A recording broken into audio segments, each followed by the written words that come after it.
friends, welcome to my channel. Today I am going to show you the adventures of Tom Sawyer. It is a novel which is written by Mark Twain. So here let's begin.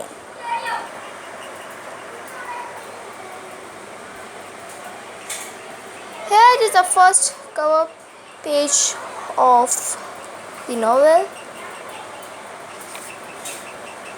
Here it is.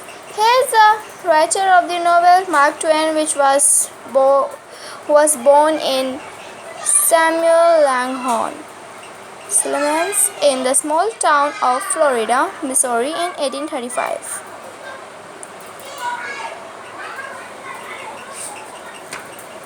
Here are the characters of the book The Adventures of Tom Sawyer.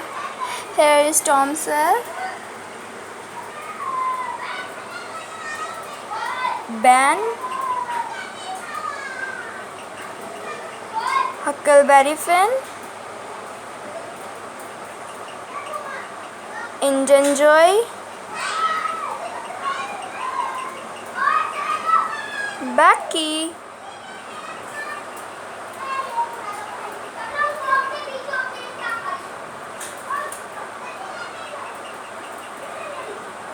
and our Aunt Polly.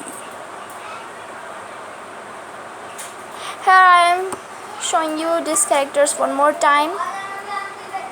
Here Tom Sawyer, our special character, and his friend Ben and Huckleberry Finn, and his classmate Becky, and Indian Joy, who was a criminal, and Aunt Polly, who was the aunt of Tom Sawyer. Now here on the next page, here it is the continents. First chapter is Tom Whitewashes. Tom meets Becky. Monday morning and Tom in love. Heartbreak for Tom. Murder in the graveyard. The pact. The dreadful secret. Tom and the painkiller. Pirates on Jackson's Island. Tom's visit home. The funeral service. Tom's dream. Jealousy. Tom wins Aunt Polly's heart. Guilt. The trial. Buried treasure. The watch. The picnic. Huck saves the widow. Lost. The return home. Indian Joy trapped. The treasure. Surprise for boys. A bigger surprise for the villagers. Huck turns respectable. And comparison exercise.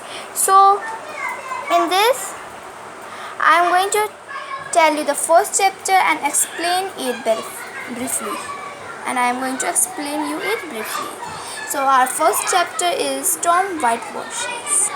In the chapter, Tom Whitewashes.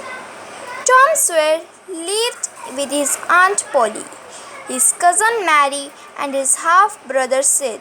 Sid was a quiet boy, but Tom loved adventure and was always up to mischief. So when Aunt Polly found out from Sid that he had played hooky from school and gone swimming instead, she decided to punish him by keeping him on a holiday. That is how Tom found himself faced with the task of whitewashing 30 yards of fence on a warm summer Saturday morning. When everyone else was out playing or swimming, he looked at the 9-fact high fence and his heart sank. He knew it would take him all the day to give it just one coat. Jim, the little boy who worked for Aunt Polly, came skipping out of the house with a pail. He was off to fetch the water from the town pump.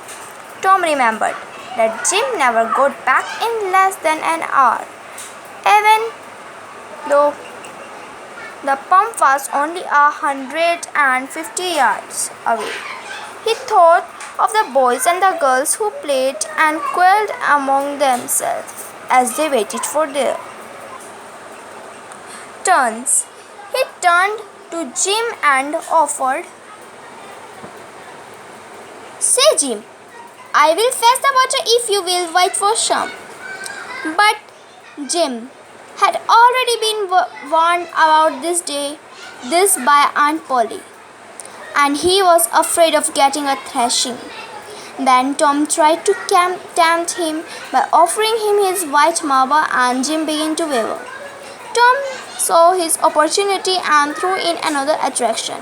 "And besides, if you will, I will show you my sort of." This provided too much for Jim to resist. He took the marble and bent over the toy with absorbing interest while the bandage was being unwound. But his interest did not last long, for he felt a sharp on his rear as Aunt Polly's slipper connected with it.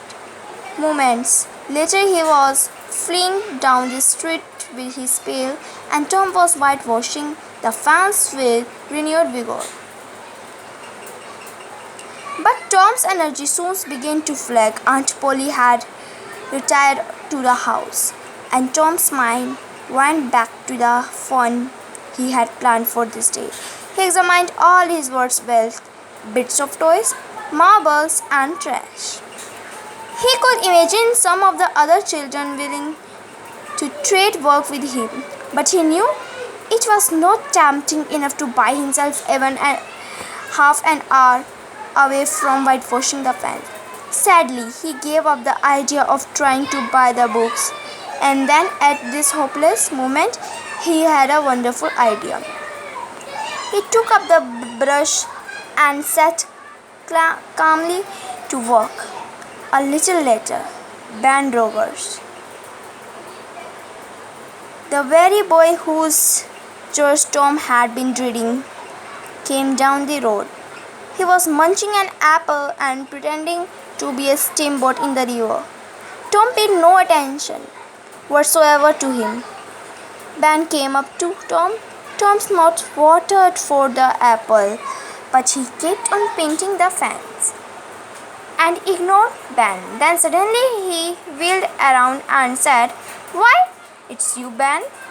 I did not see you." "I am going swimming, Tom. Don't you wish you could too?" Ben prodded him. "But of course you have to work." Tom looked at him and said, "What do you call work? Do you think a boy gets a chance to whitewash a fence every day?" Ben stopped nibbling his apple. He watched Tom, who was doing a fine job of sweeping his brush, gently back and forth, and stepping back to note the effect. He added a touch here and there and looked totally absorbed in his work. Presently, Ben asked, "Say, Tom, let me whitewash a little?" Tom pretended to consider his request and agreed to it, but then said, No.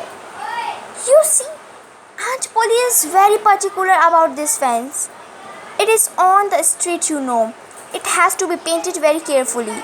Maybe just one boy in 1,000 can do it the right way. Please, let me just try," Ben pleaded. "I will give you all of my apple."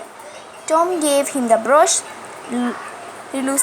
reluctantly, but was pleased as much that his plan had succeeded. So while Ben painted and sweated in the sun, Tom sat in the shade and munched the apple. Boys came by the state to whitewash. By the time Ben was too tired to paint anymore, Tom had traded the next chance to Billy Fisher for a kite, and then to Johnny Miller for a rich dead rat, and so on. By the afternoon, he was a rich boy and the owner of 12 marbles, a piece of chalk. Now then, a couple of tadpoles, a kitten with only one eye, and 4 pieces of orange peel, to name just a few of his new treasures. He idled while the other boys painted the fence 3 times over. If he had not run out of whitewash, he would have bankrupted every boy in the village. So, friends, I have given you the explanation of chapter 1 and the reading of the chapter 1 as well. So in next video maybe, so watch our next video also, because I am going to release its second chapter.